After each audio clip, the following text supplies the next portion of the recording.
Hello and welcome to the Modern Adventurer podcast. Coming up, in committing my life to climbing as well. It can have certainly sort of some sort of negative effects on other aspects of your life as well, in terms of relationships and all of that stuff down the road, because it just makes all that sort of stuff quite hard because you're just so focused and driven in terms of what you're doing. So yeah, it's quite. It's an amazing thing to be able to do, but it can also then be not so positive in other aspects.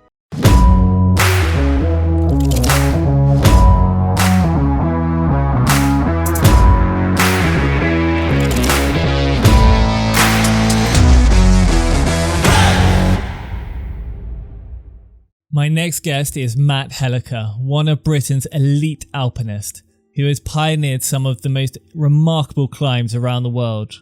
From Alaska to South America, he bases himself in the UK. Today on the podcast, we talk about some of his expeditions, from diet to everything. We talk about some of his amazing moments along the way and how he got started as a mixed climber. So I am delighted to introduce Matt Helliker to the podcast.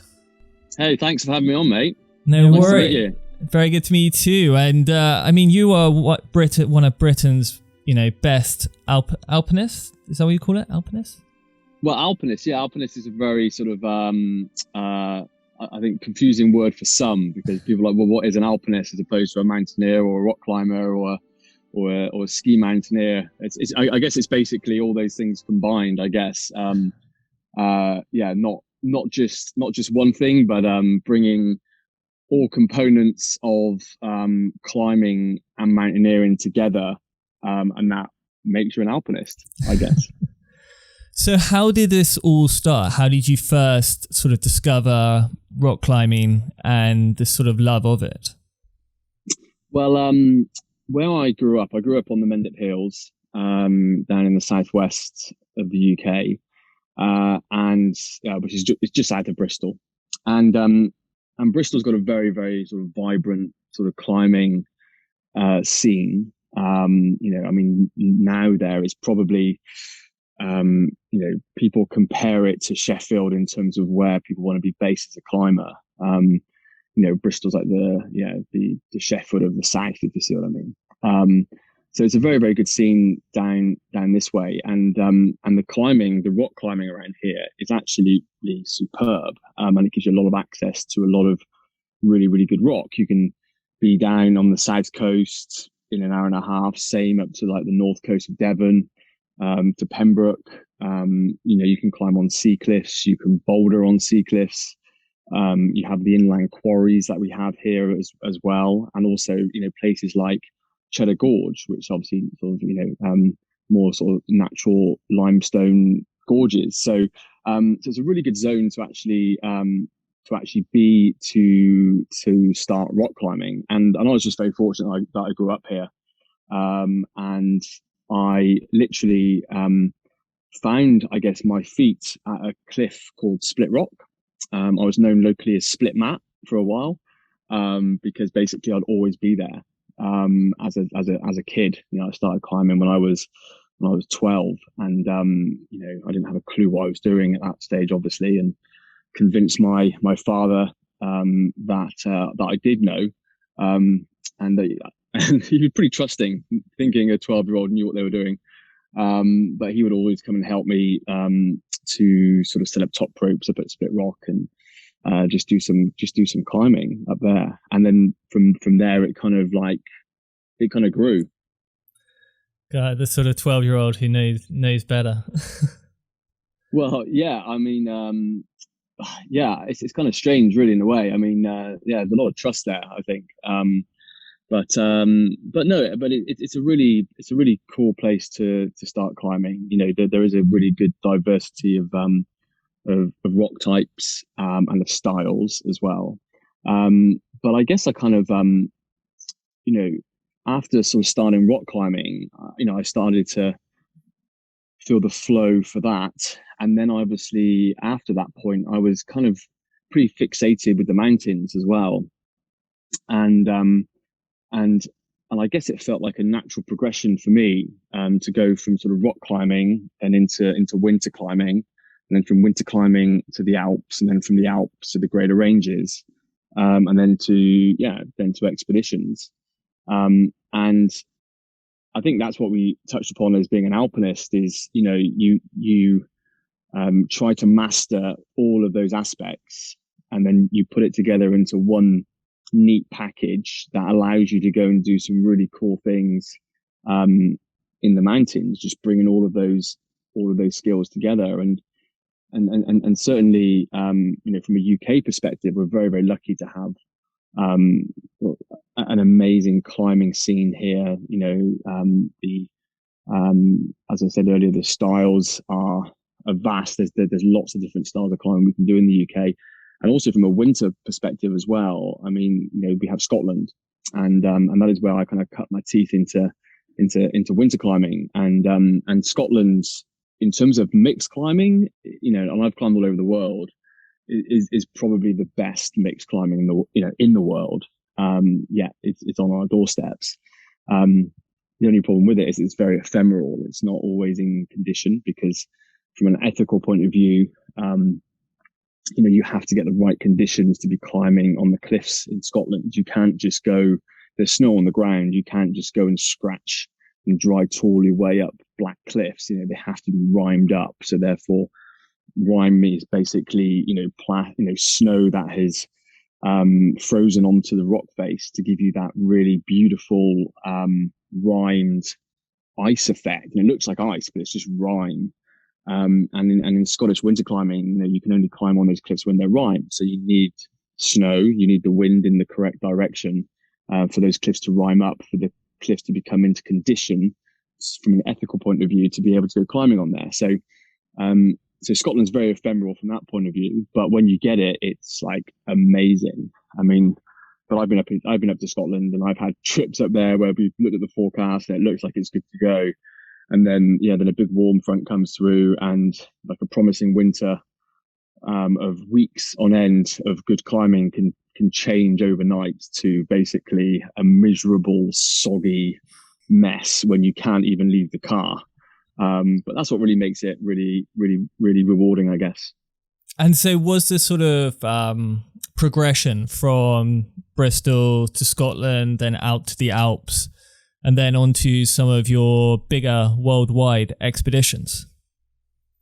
Yeah, I mean, I think the thing was it was a very steep learning curve, and I mean, I left school at 16. I was terrible. I hated school. And, I think, I didn't really get any GCSEs or anything like that. And I certainly didn't want to do A levels. And I just wanted to go climbing. And I knew from a very young age what I wanted to do. And I remember talking to my dad about it and going, Dad's like, son, what do you want to be when you're older? I'm like, I want to be a climber, Dad. And he's like, let's chat about that. Was it on your UCAS? Or was it the ISCO? The ISCO thing where it goes, you'd be really good as like a hotel manager or a banker or something, just like all these rogue professions. Mountain climber was definitely not there. I scrolled and scrolled and scrolled, mate, and it wasn't on there. It wasn't on there. So I had to kind of like, find my own way with that. And I was very fortunate to get some really good sponsors at a young age, who, the majority of which I'm still with now. And that's like a little family thing for me. It feels like my family, my sponsors, because they've been with me for my whole journey. It just seemed like the natural progression to go from rock to Scottish winter into the Alps. But then, I did my first winter season in the Alps. I'd never, I never had the benefit of doing like sort of ski trips at school. My parents never sent me on those. So at sort of 16, I went to the Alps, and I lived in a 2-person apartment, and we had 14 of us in there. It was absolutely gross. And we were lying on mattresses, and there was drugs, alcohol, sex, rock and roll, but I wasn't involved in any of that, unfortunately. I would literally just basically have my earplugs in, and I would get up first thing in the morning, and I skied every single day of that winter to try to teach myself. And at that point, it wasn't to go skiing to be like a free rider or something like that. It was like literally to give me the access into the mountains, because obviously in the Alps, when you go and do some winter alpinism, the last thing you want to be doing is snowshoeing. I mean, no one wants to snowshoe. I mean, that's misery. Yeah, so the only access to get into the routes that I really wanted to go and do in winter in the Alps was by ski. And obviously I couldn't ski at that point. So I was like, right, I need to learn to ski. And then I need to learn to ski then with a massive pack on. We went through some craziness of skiing in climbing boots, which was a complete disaster because, you don't have any sort of like, front flex. The boots are very obviously much, much lower than a ski boot. But we were doing it, and we were like combating our way down after doing these big routes in winter, like, stacking it every single turn with huge packs on, your mate having to drag you out of the snow because you couldn't get up yourself, because you'd fallen over so much. Yeah, and it was pretty grim living, to be honest with you, in this apartment. But it really kind of taught me, it taught me a lot. And then the following winter wasn't much better. I mean, I lived in a garage in Chamonix, and I remember vividly, sort of like, I was cooking off my camping stove in the garage, and I was sleeping under these like plastic garden furniture, freezing my ass off. And I remember just thinking, this is grim. This is actually grim. But actually, it also sets you up for bivouacs. And it brings that sort of like, I guess a little bit of toughness, and you kind of learn to suffer a little bit. But I learned to suffer in a garage as opposed to on the mountains at that stage. But then it went forward into the mountains, and I always revert myself back to that cold, miserable -30 winter in the garage on the concrete floor. Yeah. So no, I mean, yeah, so the Alps was definitely something where I kind of took my rock climbing in the UK and my Scottish winter climbing in the UK to the Alps. And to be brutally honest, I mean, the Alps can be hard. They're big days, they're big mountains. But in terms of the actual learning, and in terms of a venue that really makes you a really good mountaineer, it's Scotland. Because in Scotland, you go out in bad weather, you have to navigate, you're often wet and cold as opposed to dry cold, which is a lot more easy to manage in the Alps. In the Alps, you generally only go out if there's blue skies. And Scotland makes you hard. And I found that since then, rather, before a big trip where I'd gone on an expedition, I'd always much preferred to spend a period of the preparation in Scotland over the Alps, because it just brings that hardness back. And, the walkings are long, you're carrying heavy packs, you've got to deal with some really sort of inclement weather. And I think that's why British climbers have done so well in the Greater Ranges over the years, because our sort of place where we learn it all is just hard. Yeah, I think when you're sort of saying that, I remember when I was living in the Alps and came back, and as you say, the dry cold is completely different to the sort of British cold. I'd always find you go out -10 in a t-shirt in the Alps, be lovely. And then you'd come back and it'd be 12 degrees here and you would be wrapped up, freezing cold. It's just like that wet wind chill that gets you every time. And in Scotland, living in Scotland, I mean, the weather is just erratic. Yeah. And I did I did winters in my van in Scotland as well. I mean, I've got quite a nice van now. But back then I had this really sort of rough van that was just ply lined inside, didn't have any heaters. So then, coming back after a big day in the hill in Scotland with all your gear like soaking wet, your ropes gopping, and trying to dry your kit out with the engine on, and then you turn the engine off at night and you wake up freezing cold, you put your wet boots back on, you go climbing again, but your ropes are wet, your gloves haven't dried out, and oh yeah, what was I doing? I mean, that wasn't much fun. I mean, it's definitely that whole like type 2 fun. Yeah.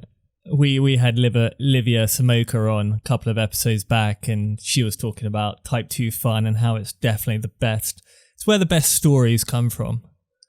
Yeah, they are. I mean, I think with alpinism, it's always that. I mean, you're very rarely going, oh, this is sweet, you're more going, this is miserable. What the hell am I doing? This, I could be on some like beautiful sunny like beach, or like some chilled sea cliff climbing or whatever. But yeah, like, alpinism is just hard. It's not glamorous. It's but it is incredibly rewarding when you get down, and also it's one of those things where I find you you just literally are never fully kind of over it either, because of the fact that you have this drive to know what's around the next corner. For example, if you're kind of doing like a new route, which is really what I'm about. I really enjoy doing first ascents, because of that whole thing of the unknowing, if you like. Yeah, it's that sort of fear of, once it's been done, that the fear factor has gone. It's completely different. I mean, going repeating routes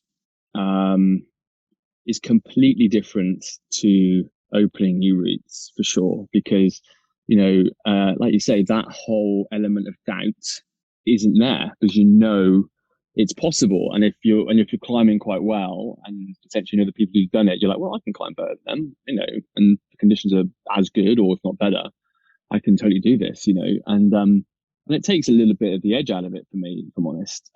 Whereas, more recently, I guess I've much preferred to. I've got a weather window. Obviously, it's been very different this year because of this whole pandemic. We've not been able to travel, but in normal years, when I'm winter climbing, I've if I have a weather window, I'd much prefer to go and fail on something new, as opposed to go and repeat something that has been climbed by other people. It's just a much different vibe, and I've along with sort of various number of partners, I've opened up many new routes in the mountains across the world, and it's a really rewarding experience, that's for sure. I think it was Tanner Hall who sort of said, like, when he opens up new couloirs or anything, or goes somewhere else, as soon as he knows someone has already done that, it just takes all the fun and all the excitement out of it. Is that the sort of feeling you get from opening up new routes? Definitely. And also, I think the thing is, when I'm opening up new routes, I've never placed a bolt in my life. I mean, there's nothing wrong with bolts in the right places, in the right context. So for sport climbing, bolts, bolted lines, awesome. I'm well up for all that. I sport climb as well. But in the mountains, I never, ever take a bolted kit. People do. And I think Reinhard Messner was the first person to say it's like, it's murdering the impossible, when you place a bolt in the mountains, because I'm definitely a big believer, and I think this comes a lot from our ethics of winter climbing in Scotland, is that in Scotland there are no bolts in the mountains. There's no fixed anchors.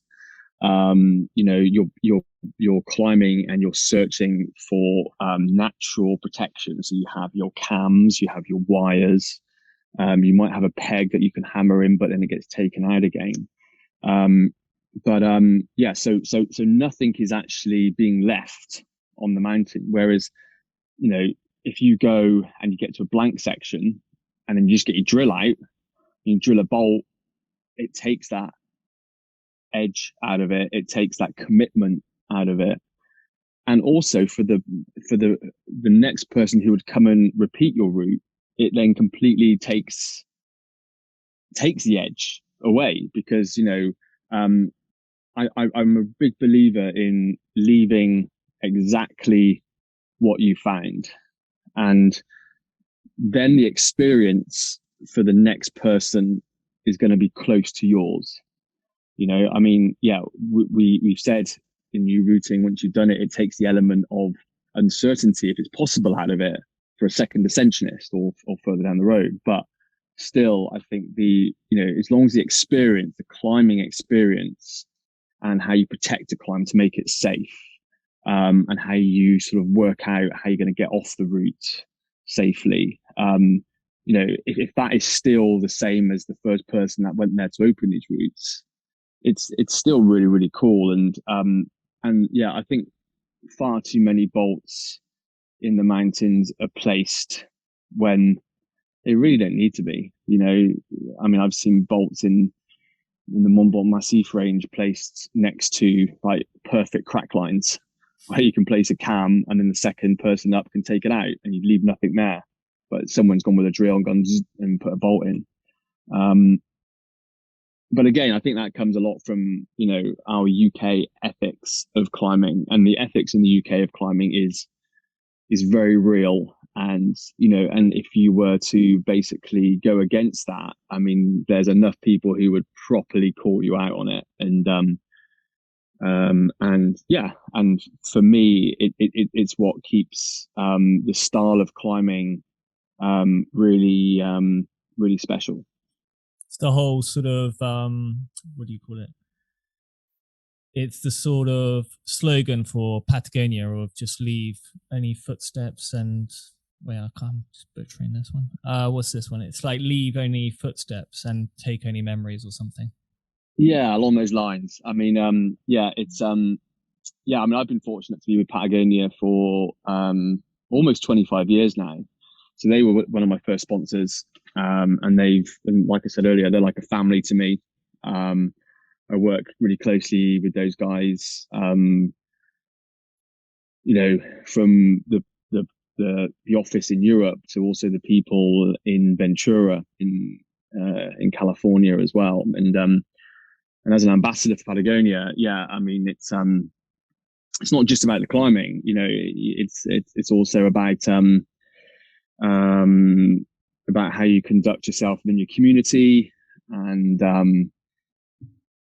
we're not all activists, but then also at the same time, I think it's really important for them that you have a passion and you really care about where you're at, and want to protect those places. And also from from that sort of thing as well, I'm involved with the product testing. So we get a lot of products that is kind of quite bizarre. And then they give it to the ambassadors and we take it away and we go, that's a bit weird, not sure about that. And then obviously that'll go back to the forge and they'll adjust it and come back. And then eventually it might go to production or it might not. And that whole process of working with Patagonia is really, really cool as well. I really enjoy that. It's another aspect of, using your experience in the mountains, that other people can then benefit from when it comes from a clothing system point of view, or a pack or a sleeping bag or something like that. So one of your big trips was in Alaska. What was the sort of purpose behind this trip? Well, I guess it kind of depends on what you mean. I've been to Alaska many times, but Alaska generally for me is a great place for alpinism. There's a number of reasons. It's kind of like, I think someone used to call it like fast food alpinism. You can literally go there. You don't really need to worry about acclimatization unless you're climbing on, well, really like Foraker, Hunter, or Denali. All the other mountains are pretty lower altitude, so you can just go climbing. You haven't got to worry about any altitude issues like you do if you go to the Himalayas, for example. And it's just an amazing venue. I mean, you can literally, be taken in on a bush plane within like 3 days of leaving the UK, and you get dropped in the middle of nowhere, and you are in that place for as long as you want to be, a month, 5 weeks, whatever. And the mountains are very stunning. They really lend themselves to mixed climbing. And as I said, with the access of the bush plane, it kind of makes things really easy to get in and out, and also to go and explore different zones. So if you get dropped into one section of the range and the conditions are very bad, when I mean conditions, I mean, people might not sort of fully understand when I say conditions, is that obviously what we need when we're mixed climbing is we don't want too much snow, because everything will be buried, and you just spend forever kind of like digging out everything. We want a form of consolidation within the snowpack from an avalanche point of view. So obviously that's really, really important to make things safe. And also we need to have that sort of melt freeze build up on the mountain faces, so we get that ice to form. And that's called neve. It's kind of a type of ice that you get on the mountains that is like very white, and it sticks to like rock, and it's really a very different sort of ice to like a cascade ice. You imagine a cascade ice is very brittle. It shatters when you place an ice axe into it. But a mountain ice, neve, is very chewy. That's a way of describing it. And when your axes go into neve, into mountain ice, it feels absolutely bomber. It doesn't feel like it's going to rip through. It doesn't feel like it feels very, very, very secure. But that is also quite ephemeral. So therefore, as I said, you need a period of melt freeze for that to actually form. So you need storms, you need high temperatures to melt it. You need to refreeze, you need another storm, and you just need that process to keep kicking in to get these like sort of these ribbons of ice that you see on the mountains that people can then go and climb up. And obviously the thing with mixed climbing is then linking these ribbons into rock sections and then back into these ice, and then so therefore you're using your rock skills and using your mixed climbing skills. So that's the really cool thing, is that so if the mountains are not in condition in one zone, because the Alaska range is massive, you can literally get on the sat phone to Paul Roderick, who's our pilot in Alaska from TAT, an awesome guy, who will literally basically fly in, pick you up, and then take you to a different zone. And as I said, because it's such a huge place, the conditions definitely vary from one place to another. So I think from from that point of view, it's an amazing place to go climbing. You have a lot of possibilities. And they're just incredible mountains there, like incredible mountains, like beautiful granite spires and, sort of interlinked with these like sort of like dripping ribbons of ice. It's an amazing place to climb, and you don't have to worry about altitude. And for me, that is one thing where, I don't mind altitude. I'm okay at altitude, but when you start introducing altitude into the mix, naturally the style of how you're going to climb, or the technicality of how you're going to climb goes down, because, if you're climbing at 8,000 meters, it's hard work, and it's more like high altitude walking. And I find that quite boring, if I'm honest. I want to be climbing. I don't want to be walking in the snow.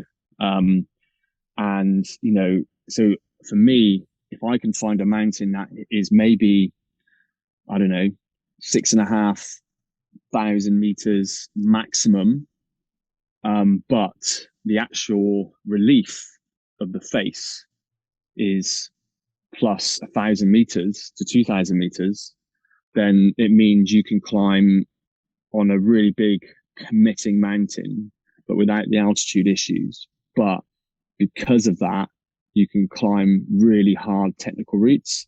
And that is where I find things like really interesting. And it comes down to that whole thing as well, is, I like to go to these places where no one's been. And I mean, I'd hate to be involved in these things where there are I only saw a picture of Everest Base Camp quite recently. I mean, it looked horrific. I mean, Base Camp was like 2 miles long. Yeah. I mean, and then there's fixed ropes everywhere. There's hundreds of people. There's footsteps, and yeah, that's not for me. That's not saying it's not for everyone. And everyone should find their own, what they find acceptable and the style that they wish to climb in. And also for me, the style I like to climb is Alpine style in the mountains, which I guess up until a while ago was quite a modern way of thinking. It used to be years and years ago that you had this capsule style. So you fix ropes and you put a camp, and then you fix ropes and you put a camp, and then you might come back down the ropes, the base camp, and recover, and then you go back up the ropes and back down and back up and back down. But the problem with that, obviously, is it takes a lot of time. You're in the danger zone for quite a long period of time. If there is objective danger. And what I mean by that is, if there are avalanche prone slopes, or if there are ice cliffs looming above you that you don't want to be hanging around at for long periods of time. But also, I think from a commitment side of things as well, again, I think it was Mark Twight who said, you have that commitment to you have that connection to the ground. When there are fixed ropes, you've never left the ground, right? So I know exactly what it means, and it just takes that level of edge and, being completely off the leash, out of it. And Alpine style climbing is basically when it's just you and your mate at the bottom. You've got a rucksack each, you've got 2 ropes. You might have a 3rd rope as a tagline, so you can haul a rucksack between the 2 of you. But literally, you're just swinging leads all the way up the mountain, and you're not having any connection to the ground, and you're not fixing any ropes. And that is, for me, the way I like to climb, because it feels very committing. It feels very fluid because you're always moving. But then also at the same time, there is an element of that makes it slightly more dangerous, I guess, because, if things go wrong, you've only got 2 ropes to get down, as opposed to just wrapping down hundreds of meters of fixed rope. But you just work that out if it goes wrong. Have there been moments where you have come into trouble climbing? Yeah. I think, I have. And I've had some and I'm not going to lie, I've lost a lot of friends to the mountains, like close friends, and that's difficult. And yeah, I mean, we all have our moments, but I kind of do see how I climb as it's very calculated. I'm not reckless.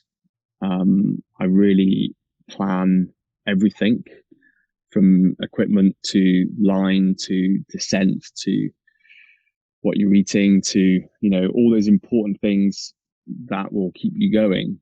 And I think it's, and it also comes down to the fact of being in those places with the right people as well. And I've got like a core group of people that I'll go on expedition with to climb in the mountains.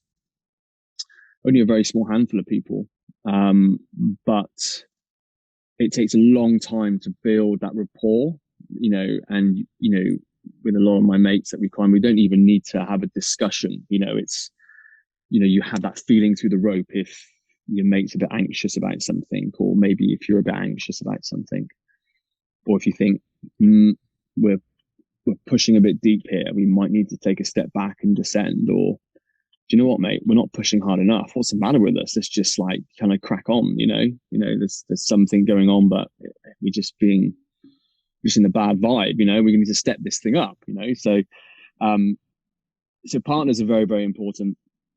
And a good partner will take you to the edge, and hopefully pull you back again. But yeah, I mean, I think, to be honest with you, alpinism is a dangerous sport, and there's always going to be an element of danger. You're never ever going to take that away. But then also that is something that makes it as rewarding as what it is. I accept the risks. As I said, I've gone through that process of losing friends to the mountains. I know the damage that also leaves behind to loved ones. Yeah, it's a very crazy thing. I mean, I've done it all my life. I'm sucked in.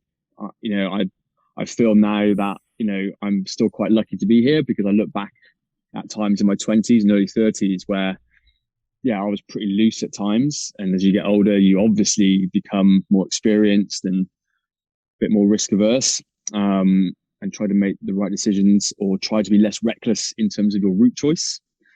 So now if I'm doing a trip, it really is a thing where we're like, well, clearly, because we have had friends that haven't come back, you do look at the line to make sure objectively that it's safe, and maybe if it's not safe, then you'll just go, do you know what, mate, let's look at this mountain instead, shall we?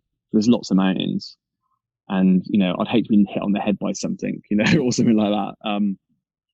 So yeah, but it's, but I think, I think it can get a bit of a bad rap sometimes in terms of people thinking that it's really dangerous. And I think a lot of it, if I'm honest as well, like, we see it in the press sometimes on the news about Everest and all that, it gets very much bad press and glorified from that side of things. But climbers who are, this sounds maybe a bit egotistical, but climbers who are really pushing hard in the mountains, there are few accidents, because they are very in tuned to what they're doing and they're talented. It's the people who are less experienced that can put that vibe across, that what we're doing is dangerous, even though it is dangerous, but we just manage the risks better. Yeah, I think, people listening might sort of question about like, what drives you to risk your life for doing this. But as you say, the experience of professionals is very, I imagine, like most, they're completely control freaks in their environment. They know exactly the sort of snowpack, they sort of dig away at it. And it's, when you say a sort of bad rep, it's the people, Joe Bloggs from down the road can pay 100,000 to go and climb Mount Everest, having never climbed before. And so he pays 100,000 and he can just go up with all the oxygen, and they basically sort of force him up. But these sort of, and he's never climbed, but he just sort of wants to climb Mount Everest because it's the tallest mountain in the world. And so I sort of imagine that what you do is more of a sort of sense of discovery. It's a sense of fulfillment, and you are very controlled in what you do. You can't always, things will always happen, but in terms of what you do, it's always about minimizing risk. Yeah, exactly. And I think for sure, I would never, I can't compare myself to, these people paying all this money to go and do these big mountains in the Himalayas, guided. It's a completely different thing. If you were to put those people in the environments that we're climbing in, they wouldn't be able to pull a move off the ground. Yeah. You know what I mean? So, it's a very, very different thing. And it's, And it does frustrate me sometimes, whereas people go like, yeah, I'm a mountaineer, I do all this and this and this, like, and you're like, it's a completely different ball game. It's completely different, and yeah. So I think, it's I think you're right. I mean, it is just a very calculated thing, and I guess, yeah, I am a control freak. I mean, it's funny, like I see what I'm doing is safe. I hate flying. I get really scared flying. It's ridiculous, and everyone's like looking at me going, what's the matter with them, but I mean, I hate flying because I'm not in control. I'd much rather have a go myself up front, as opposed to relying on someone else. You're in a tube out of your control. Yeah. But in the mountains, I feel that I have a huge element of control, with me, and also with the experience of my partner as well, like, gel together, and so yeah, I guess from that side of things, I am, but then also it, in having to in committing my life to climbing as well, it can have certainly sort of some sort of negative effects on other aspects of your life as well, in terms of relationships and all of that stuff down the road, because it just makes all that sort of stuff quite hard because you're just so focused and driven in terms of what you're doing. So yeah, it's quite, it's an amazing thing to be able to do, but it can also then, be not so positive in other aspects. I think it was Ben Sanders who sort of described it as sort of close to having like a drug problem. It's sort of so addictive, but you don't really know what it's like. It's, it has all the capacity to burn all your money. It has all to ruin every relationship. But there's something about living life on the edge or doing something you love. Yeah. Like what you do, that has that sort of capacity, which people can't really understand. Exactly. I mean, it's an absolute passion. And if I didn't climb, I mean, I look at people and go, if you didn't climb, what do you do? Like, what do you do with your life? And obviously there's much more other things than climbing. But for me, in my life, it's kind of the be all and end all, and it always has been all my life. And I've missed out probably on a lot of cool stuff and a lot of cool experiences, because of the fact that I'm so driven and passionate about this single thing. But I think that is where also being like an all-round climber is actually really quite challenging, quite interesting, because I'm not just a winter climber, I'm not just a rock climber, I'm all combined. And that's also very cool because you also get to like move with the seasons, so like when the rock season's over, I'm not pining because I've got to wait the whole winter to go rock climbing again, or I've got to travel to places to do that instead or whatever. It's like, right, okay, winter's on, and now I'll get my skis on, and I'm going to go winter climbing. And then when the winter season's over, right, I'm back onto rock climbing and bouldering and trad climbing and doing trips away, doing that instead. And I think having, I think if I was just focused on one aspect of climbing, let's just say I was just a boulderer, I think it would feel less, it would use up my time less. But because I'm trying to do everything, it's like a full-time commitment, and obviously the thing with that as well is that from a training point of view, it makes things very difficult because all the training for each aspect is also very, very different. Just because you're like sport climbing well, it doesn't mean you're going to transfer that fitness into the mountains well, because in the mountains, you need a lot more cardio work, whereas when you're sport climbing, you don't. So you don't really do much cardio at all, just weight management stuff.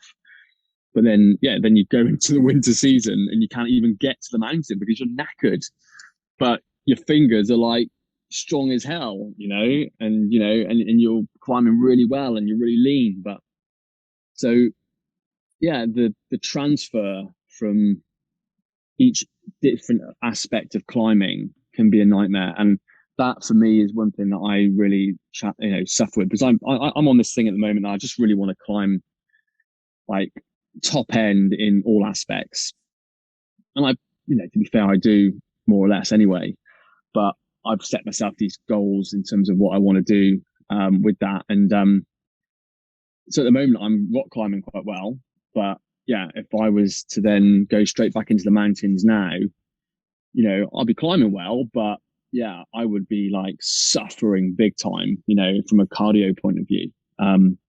But the good thing is that obviously that comes back because I have a high base because I've done it all my life. But it just means that it just needs adapting. And yeah, and like for my expeditions next year, I'll at least have a winter to springboard into an expedition, so you get a bit more sort of ski and mountain fitness as opposed to just rock fitness, which is what I'm doing at the moment.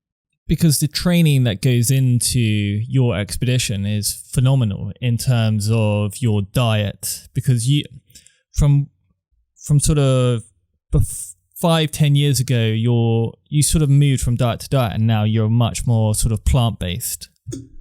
Have you sort of found the sort of transfer from a normal everyday diet to the more plant-based, sports-focused? Yeah, I find food fascinating, and all of that goes with it. So yeah, I was vegetarian for many years, 20 years, I don't know, and then the last 6 years or so I've been vegan. And the reason I chose to be vegan was for a number of reasons. From an environmental point of view, my carbon footprint was pretty big because of the fact that I was flying on expeditions and I drive a van, and all that sort of stuff. So I was trying to like curb my carbon footprint. So I was trying to do the right thing from that side of things, but also from a animal welfare point of view as well. I love animals, dogs especially. Love dogs. I became vegan for those reasons, but also I really wanted to kind of like see how I could do it from a health performance side of things as well. And I've tried to do it the right way. I supplement a lot, like vitamin D, B12. I take some beta aniline, which is stuff that you get from meat normally, which kind of helps with sort of power endurance type stuff. And I'm really kind of careful with the amounts that I eat. Although at the moment I'm kind of like, because of this phase of training that I'm in at the moment, which is like coming out of base phase, where you just basically build muscle. I've literally been like in sort of this sort of calorie surplus for the whole winter, and then I'm climbing heavy at the moment because of muscle mass. But then as the season goes on, when I get closer to my rock projects, then I'll start to cut a little bit, and then I'll go into sort of calorie deficit, and just lose a little bit to then send, and then come back up then to like sort of fighting weight again. But I've also done it wrong as well. I feel a lot better and stronger now eating, as opposed to when I was just always on about trying to stay light. I'm 77 kg at the moment. Last year at this time I was like 71. And I know I can get my weight back down to that level just by losing muscle mass, which I probably will do for a project later in the autumn. But then obviously it's a fine line between cutting and being light and sending. It's a fine line between that and going too far down into like potentially having like an eating disorder, because climbing, whether people like it or not, it's a strength to weight ratio sport. If you're lighter, you'll climb harder. I'm sorry, it's how it works, but then you have to make sure that, that you obviously keep that element of robustness, I would say. And I got injured. I blew an A2 pulley in my finger when I was going really, really well last year, like a bad rupture. And I think it was because I was so low in terms of sort of calories that my tendons are probably getting weaker. And I think I probably blew my tendon because of my diet as opposed to doing anything wrong. So all of that I find quite fascinating. And again, if you were to then put that context into alpinism, yeah, you need to eat loads because, it's more, I mean, there's no point in being really skinny and thin for a big trip to the mountains because you'll have no reserve. But then, yeah, you don't really want that reserve when you're trying to do performance rock climbing. So it's, but I also find very fascinating how your body adapts and how you can change your body. I mean, my body is very responsive to training, I guess, and to what I eat. I know if I've eaten badly, and I hate myself for it, and I just feel terrible. Or I know if I've been eating the right things and well. And there's a very good book actually called Thrive, which is Brendan Brazier, something like that. I think his name is Brendan Brazier, who's a triathlete, and he did and he's a vegan. He did a cookbook. It's called Thrive. I think it's called Energy something, Thrive Energy Living or something like that, and or Energy Performance. And that's a very good cookbook. And I use that quite a lot for cooking because he comes at it from an athlete point of view, in terms of what vegans actually need, to try to keep obviously performance. But it can be a challenge. I mean, I'm in my van at the moment all the time and trying to cook. I do cook well and I eat really well and I am very particular in terms of what I eat. But it's not always so easy on like just two hobs. Well, Matt, it's been absolutely amazing sort of hearing about all the stuff you've been getting up to. There's a part of the show where we ask the same 5 questions to each guest each week. With the first being, on your trips or expedition, what's the one thing that what sort of gadget do you always take with you? It has to be my music. It's got to be I love music. So I'd always need my AirPods, probably. So it'd be my AirPods for my music. And obviously I'd need my phone as well for that. Downloaded music. I've done that before. I've gone on an expedition, had all my tunes lined up, flew on to somewhere, and I'm like, I've not downloaded anything and had no music. That was brutal.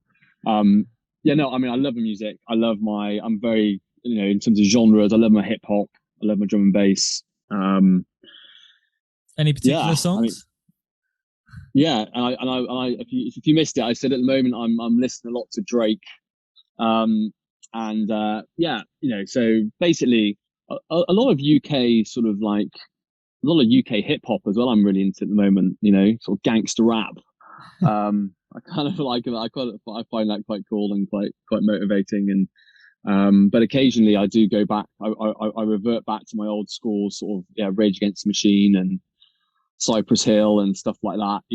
But I love like Chasing Status and if I want a bit of dance, a bit of Deadmau5 sometimes, stuff like that. But yeah, no, so music is my motivation, man, for sure. And if I'm training, I don't have music, I may as well not train. It's a big thing. It's a big part of my life, actually. Yeah, I'm ruining my ears. I'm sure of it. What about your favorite adventure or travel book? My favorite book is pretty easy. I'm not a great reader, to be fair. But there's one book that I've had as my motivational Bible for years. And there's a American climber called Mark Twight, who I've met Mark, and I don't have heroes, but he's very motivating for me. He's close to one for me. And he has a book called Kiss or Kill. and it's Kiss or Kill, the story of a serial climber.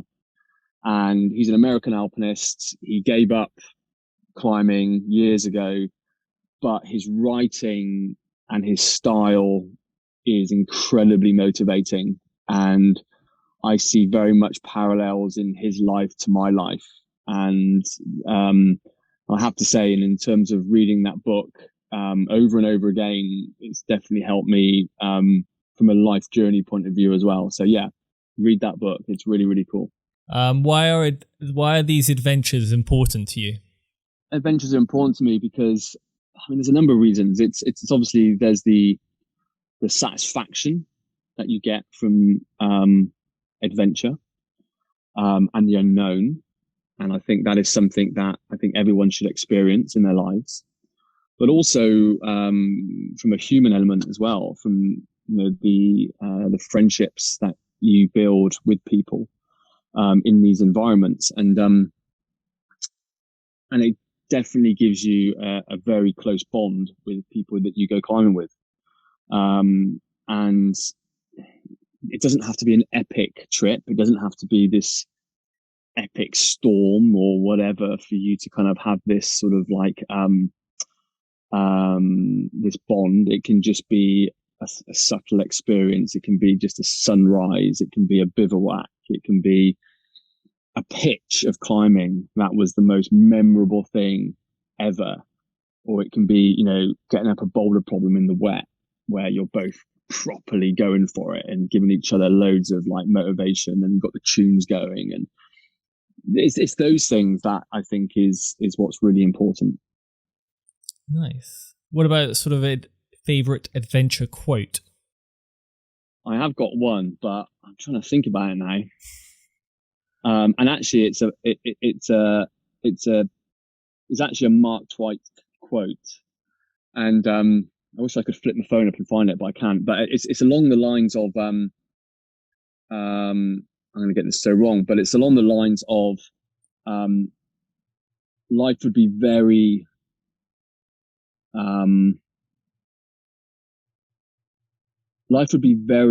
upsetting if you basically didn't life would be very upsetting if you didn't basically go for what you really dream about doing, and then being alive to kind of look back and knowing that you never did. If that makes sense. That's not the exact quote, but it's along those lines. And it's the idea of regret. Of regret. What if? Exactly. And I have in my life like no I've always had no regret. And I think, and I made the decisions that I've made for the right reason at the right time. And I think it's also kind of a big, with that quote is a very much the thing of, making sure you do take those opportunities when they arise, if they feel like you should. Because I mean, regret would be a horrible thing. So yeah, you've got to charge. Yeah, I think I remember seeing some horrific stat of people in like an old people's home and regrets that they had, and usually it's always, I wish I had gone for this or gone for that. It's always the things they didn't do rather than the things they did do. Yeah, exactly. And I think we can all learn from that, and I think particularly with this whole last year that everyone's had, that's been really, really tough. I think a lot of people have probably been given that kick up the ass that they need to go, do you know what? Actually, wow, that's a year. That's gone so quick. I need to get on with this, and I need to take all these opportunities that are coming to me to make my life more fulfilling and to and to not be that person who turns down opportunity because they feel they should. when actually deep down is something that they really want. Yeah, I agree with that. I think I imagine a lot of people were sort of, what's the word? Sort of walking like zombies day to day in their routine, and then suddenly the pandemic hit and they were like, whoa, what just happened? Where did 5, 10, 20 years just go? Been doing the same thing. Exactly. People listening are always keen to travel and go on these sort of grand expeditions. What's the one thing you would recommend for people wanting to get started in what you do? I think to find a mentor, to be inspired by someone in particular you can that you can follow, to just to kind of give you and help you with that ambition. I think certainly it's important, particularly when the mountains are involved, to become proficient in the mountains, to not become a liability. I mean, I've never called a rescue helicopter in my life. I've known some people who've called 20 because of their decisions, and so I think, I would say if you want to get into it, I mean, there's loads of people out there. I mean, I'm also a mountain guide. I'm an IFMGA mountain guide. So I also take people climbing and skiing and, and mountaineering. So I would say, maybe invest in some time with a guide or with an instructor, to go to learn the appropriate techniques to kind of make yourself feel more comfortable in the environment. And also being comfortable in an environment also just means also just putting yourself in that environment. I mean, it's even though I've been in the mountains all my life, if I've been out of them for a while, it would take me a couple of trips back into them to kind of feel completely in tune. So again, if you're going to go and do this like once a year, and go a trip to the Alps, maybe go up to Scotland first for like a couple of weekends, just get yourself like in the vibe and in tune with the mountains, so you can, feel them and know what's going on, as opposed to just go there and just jump into something. But I certainly think, getting experience with good people, is a real game changer. And there's also like the national mountain centres in the UK, like Plaza Brennan, Glenmore Lodge. They do loads of courses. So if you don't want to hire a private guide to do that, you can join a bigger group, which also then obviously is great because you also meet like-minded people who also want to go and do the same things as you. And there are some charities that actually pay for people to actually go and do these things as well. You can find them online. You can find them through the Plaza Brennan website. Young people who want to go to the Alps but want that experience, and there's a charity that will help fund those trips and then guides. And then there's also, that's one thing, is that it's finding your crew as well. That's really important, and people that you want to be doing this with, people that you're happy to share time and space with. Because I mean, I would never do a trip with someone who wasn't close to me, because, as I said, the human element of climbing is just as important as the physical one. So basically go and get loads of experience from the right people. Very nice. Finally, what are you doing now, and how can people follow your adventures in the future? Well, now I am, I'm sort of in the UK at the moment, for obvious reasons. I'm basically focused on some rock climbing projects, throughout the summer, some trad climbing projects and some sport climbing projects, bit of bouldering. And then I'll wait until the winter again, and then get back into the mountains and alpinism and all of that stuff, winter climbing again when the season comes round. And then we're planning an expedition for next year, to the Himalayas. So to be honest with you, the best way to follow me is probably through my Instagram. I have a website, which I update like once a year. But yeah, probably for like sort of a live feed, if you like, of what's going on, and where I put all my media is probably through Instagram. And that's just Matt_Helliker. I'm sure you can link me in on that one. Yeah, so that's probably the best way of keeping in touch. And also, you know, in normal years, I do lecture circuits as well. And I do lectures. We do films at film festivals.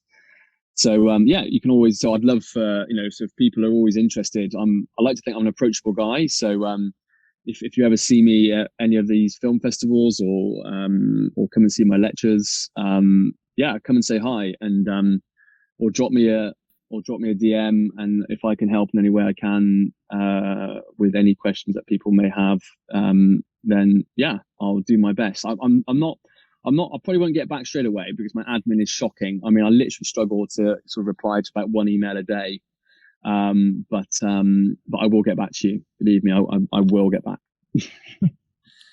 Well, Matt, it's been an absolute pleasure listening to your stories, and can't thank you enough for coming on. Your Instagram and website will be in the description below. And it's just been fascinating hearing all about it. Well, mate, well, thanks for having me on. And I look forward to hearing the rest of your podcast series. You're doing a great job. Well, that is it for today. Thank you so much for watching, and I hope you got something out of it. If you did, hit that like button and subscribe if you haven't already.